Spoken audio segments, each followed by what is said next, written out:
Ma'am जैसे हम गाँव में देखते हैं अधिकतर लेडीज़ को डिलीवरी के टाइम पे उनको बोला जाता है कि आप पानी ज़्यादा ना पियो। कंप्यूटर के ज़माने में पुरानी बातों का कोई रोल नहीं है। तब इतनी अच्छी दवाइयाँ नहीं होती थी, तो जब भी पेशाब रुकता है तो बच्चेदानी सिकुड़ती नहीं है, तो इसीलिए पहले पानी कम दिया जाता था। लेडीज़ होती है जो वो प्रेग्नेंट होती है और जब डिलीवरी का टाइम आता है तो जो उसको लेबर पेन उठते हैं तो उसकी कमर में एक इंजेक्शन लगाया जाता है, जिसकी वजह से कईयों का कहना है कि ये पेन हमारा परमानेंटली बना रहता है। तो वो क्या कारण है कि जो पेन बना ही रहता है, या सच है या ये झूठ है ये?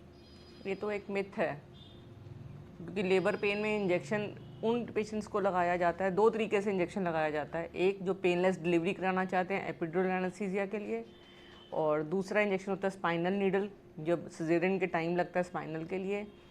अब हमारे यहाँ इतने सिजेरियन होते हैं, हमारे यहाँ किसी को भी कमर में दर्द नहीं होती। कमर में दर्द होने का सबसे बड़ा कारण ये है कि उनमें कैल्शियम की डेफिशिएंसी, विटामिन डी की डेफिशिएंसी, प्लस यूट्रस के आसपास जो इन्फेक्शन रह जाती है ऑपरेशन के टाइम, अगर वो इलाज नहीं होता तो उनको पेट में, कमर में दर्द रहती है। तो यानी ये मतलब उनकी कमी की वजह से होता है हाँ, इन्फेक्शन वगैरह, वैसा कुछ नहीं है कि भाई? इनफेक्ट नहीं, प्रोसीजर की वजह से कोई प्रॉब्लम नहीं है।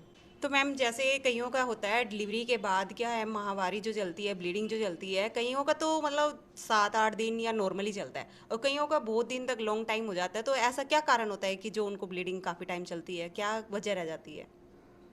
ब्लीडिंग नॉर्मली तो हफ्ता चलती है, उसके बाद पानी पड़ता है, पानी का रंग बदलता रहता है, पहले पीला होता है, सफ़ेद होता है, इस तरीके से उसको लोकिया बोलते हैं, दैट इज़ नॉर्मल। और ऐसा ब्लीडिंग नहीं होती, ब्लीडिंग मिक्स्ड पानी होता है। और जिनको ब्लीडिंग चलती रहती है तो उसके कारण कितने सारे हो सकते हैं। कई बार बच्चेदानी सिकुड़ती नहीं है, या कई बार अंदर परतें रह जाती हैं, उसकी वजह से ब्लीडिंग होती है। कोई इन्फेक्शन हो जाए उसकी वजह से ब्लीडिंग हो जाती है। यूरिन में इन्फेक्शन है तब भी ब्लीडिंग यूट्रस में होएगी, बिकॉज जो यूरिन वाली थैली और बच्चेदानी सब आपस में रिलेटेड होते हैं। तो अगर वो ब्लीडिंग ज़्यादा हो रही है तो आपको अपने डॉक्टर को कंसल्ट करके उनसे गाइडेंस लेनी चाहिए कि हमें ब्लीडिंग हो रही है और वो बंद होनी चाहिए, उसकी दवाई दी जाती है। तो मैम जैसे कईयों को जैसे ऑपरेशन होता है या डिलीवरी हो जाती है तो लेडीज़ को ना बुखार वगैरह भी चढ़ जाता है, तो वो क्या कारण रहता है कि उनको बुखार हो जाता है? बहुत कॉमन कारण है, डिलीवरी के बाद लेडीज़ को बुखार आ जाता है, बिकॉज इन्फेक्शन हो जाती है, बिकॉज नीचे वाला सारा हिस्सा खुला रहता है। लेडीज़ फिर डिलीवरी होने के बाद एक तो पानी नहीं पीती हैं, एक उनको गर्मी में रखा जाता है, एक उनको नहाने नहीं दिया जाता है। गांव में बहुत तरह की चीज़ें करी जाती हैं जिसकी वजह से उनको फ़ीवर हो जाता है। फ़ीवर अपने आप में इन्फेक्शन की निशानी है। अगर खून की कमी है या इन्फेक्शन है, अगर उसका इलाज नहीं करेंगे तो लेडी को फ़ीवर होगा। फीवर का एक दूसरा कारण ये होता है, कई बार छाती फूल जाती है, छाती में दूध जमा हो जाता है, छाती का दूध नहीं निकलता, छाती सूज जाती है, उसकी वजह से भी बुखार हो सकता है। तो मैम ये क्या कारण होता है कि भाई जैसे मतलब जो दूध सूख जाता है, तो जब तो डिलीवरी नई नई हुई होती है तो वो तो होना चाहिए, तो वो कैसे अंदर ही अंदर सूख जाता है? नहीं, दूध सूखता नहीं है। अगर आपने बच्चे को दूध बॉटल से पिला दिया तो बच्चा दूध नहीं खींचता ब्रेस्ट में से। ब्रेस्ट में दूध नहीं खींचेगा तो ब्रेस्ट में दूध बनता नहीं है, तो फिर दूध सूख जाता है। वरना तो ब्रेस्ट में जो दूध होता है वो 7वें महीने से आना शुरू हो जाता है, और जिस दिन बच्चा पैदा होता है तो आप दबा के निकालेंगे दूध आ रहा होता है। तो वो बुखार का कारण भी वही बनता है? अगर दूध अंदर बच्चे ने दूध नहीं पिया, या दूध अंदर जमा हो गया, इकट्ठा हो गया, कि छाती फूल गई, सूज गई, तो बुखार हो जाता है। तो मैम जैसे बताते हैं कि भाई बुखार भी हो जाता है और डिलीवरी के टाइम पे बहुत सी दिक्कतें आती हैं, तो उन कारणों को आप क्लियर करें कि हमें क्या क्या सावधानियां रखनी चाहिए उनके लिए? देखो, डिलीवरी के बाद बुखार ना हो तो उसके लिए ज़रूरी चीज़ ये है कि यूरिन में इन्फेक्शन नहीं होनी चाहिए। यूरिन में इन्फेक्शन नहीं होनी चाहिए, खून पूरा होना चाहिए, विटामिन डी, B12 की कमी नहीं होनी चाहिए। और दूसरी बात है, जब भी हम डिलीवरी करवाएं तो साफ़ सुथरी जगह पे होनी चाहिए। अगर घर में डिलीवरी कराएंगे तो इन्फेक्शन का रिस्क ज़्यादा होता है, या फिर किसी ऐसे सेंटर में कराते हैं जहाँ पे स्टेरिलाइजेशन प्रॉपर नहीं है, या जो प्रिकॉशंस लेनी है जैसे ग्लव्स पहनने हैं, साफ़ सफाई रखनी है, वो नहीं रखती तो फीवर के चांसेस बढ़ जाते हैं। और फिर अगर कहीं नीचे टांके आते हैं, उन टांकों की केयर नहीं हो पाती, लेडी को कॉन्स्टिपेशन हो जाती है, टांके खुल जाते हैं, या लेडी अपनी दवाई टाइम पे नहीं खाती हैं और पानी नहीं पीती हैं, या कॉन्स्टिपेशन हो जाती है, तब भी उनको बुखार भी होगा और नीचे वाले टांकों का प्रॉब्लम भी तो होगा। मैम जैसे हम गाँव में देखते हैं अधिकतर लेडीज़ को डिलीवरी के टाइम पे उनको बोला जाता है कि आप पानी ज़्यादा ना पियो। कंप्यूटर के ज़माने में पुरानी बातों का कोई रोल नहीं है।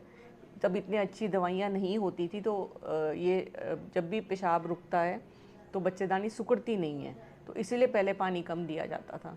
लेकिन अब तो एक से एक दवाई है बच्चेदानी सुखाड़ने के लिए, तो इसलिए अगर पानी नहीं पिएगी तो फिर जो दवाई है वो भी पानी शरीर में नहीं घूमेगी, और दूसरी बात है यूरिन में इन्फेक्शन हो जाएगी। और प्लस जो लेडीज़ का ब्लड होता है वो थिक होता है जब बच्चा पेट में होता है, क्योंकि जो हार्मोन्स होते हैं उसकी वजह से खून के धक्के जमने का डर होता है टांगों में और शरीर में कहीं पे भी, और ऊपर से पानी नहीं पियो, ऊपर से इतनी गर्मी में रखो और पसीना आएगा तो खून और जम जाएगा। हाँ जी, उनको नहाने के लिए भी मना अवॉइड किया जाता है बहुत ज़्यादा।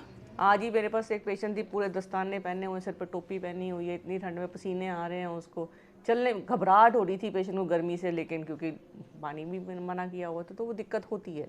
बल्कि मैंने इस पर एक वीडियो बनाया हुआ है यूट्यूब पे चैनल पे, स्पेशली डाला हुआ है, कनाल प्लस पे भी डाला हुआ है कि क्या क्या सावधानियाँ लेडीज़ को प्रेगनेंसी होने के बाद, डिलीवरी के बाद इस्तेमाल करनी चाहिए ताकि उनकी जान को कोई खतरा ना हो।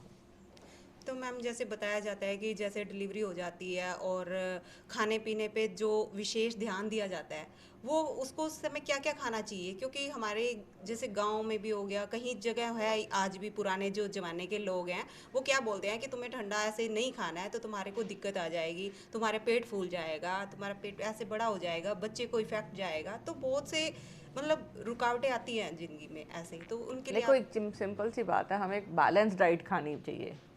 जहाँ तक जो हमारे आयुर्वेदिक पॉइंट ऑफ व्यू से है तो वो एक आयुर्वेदिक स्पेशलिस्ट आपको बेटर बता सकते हैं, लेकिन मोटा मोटी सी हमें ये समझना चाहिए कि आजकल हम उतना काम नहीं करते जितना लेवल का हम वो जो सांदा है वो खाना चाहते हैं। चीनी है, घी है, या ये जो आटा भूनकर उसमें ड्राई फ्रूट और वो सब डाल के, वो उन लेडीज़ के लिए ठीक है जो खेतों में काम करती हैं। जो लेडी जो दूध पिला रही है उसको जितना उनके हस्बैंड खाते हैं उसका 1.5 गुना खाना उनको चाहिए, प्लस उनको कैल्शियम चाहिए, प्लस उनको आयरन चाहिए। अगर आपका जो भी आप खाने खा रहे हैं, हरी सब्जियां हो गई, पनीर हो गया, दालें हो गई, ये सारी चीज़ें अगर आप बैलेंस डाइट ले रही हैं और अपनी कैलोरीज पूरी कर रही हैं तो आपके लिए सफिशेंट है। आपने देखा होगा ज़्यादातर हमारी इंडियन लेडीज़ बच्चा पैदा करने के बाद बहुत मोटी हो जाती है। वो इसीलिए मोटी होती हैं बिकॉज जो सांदा खिलाया जाता है या जो वो आटा और चीनी और घी और ड्राई फ्रूट सब भून के खिलाए जाते हैं उससे हो जाता है, क्योंकि शरीर में कुछ न्यूट्रिशन जाएगा तभी वो दूध में काफ़ी सारा उसका प्रोटीन और वो सब बच्चे को मिलता है, तो उसको ये खाना एक्स्ट्रा खाना ही पड़ेगा। मैम जो सिजेरियन डिलीवरी होती है क्या वो घी खा सकती हैं? हाँ खा सकती हैं, अगर वो पतली हैं, अगर वो खेतों में काम करती हैं। तो और नॉर्मल घी तो खा ही सकती हैं ना, आपको 10 से 15 ml घी रोज़ का अलाउड है। अगर आप उससे ऊपर कटोरी भर भर के खाना चाहती हैं या फिर आप सांदा खाना चाहती हैं जिसमें चीनी बहुत ज़्यादा है, तो अगर आप मोटी हैं तो आप अवॉइड करेंगी। तो ऐसा कुछ नहीं है कि आपका सिजेरियन हुआ तो आप घी नहीं खा सकती, बट आपकी डाइट में अगर घी की रिक्वायरमेंट है तो आप ले सकती हैं। मैं doctor Sonam Karnal plus channel पर करनाल से किसी भी प्रकार की औरतों की कोई भी प्रकार की प्रॉब्लम हो या हेल्थ से रिलेटेड कोई भी आपको अपना इशू हो, कोई वाइट डिस्चार्ज है, कमर में दर्द है, या आपको बच्चे नहीं हो रहे हैं, या आपकी अबॉर्शंस बारी बारी हो रही हैं, या आपको प्रेगनेंसी नहीं हो रही, या आपको प्रेगनेंसी में कोई कॉम्प्लिकेशन है, हर प्रकार की प्रॉब्लम लेडीज़ की हेल्थ से रिलेटेड आपको किसी भी प्रकार की ऑनलाइन कंसल्टेशन भी मिल सकती है और आप ऑफलाइन करनाल में आकर मुझसे कंसल्ट कर सकते हैं।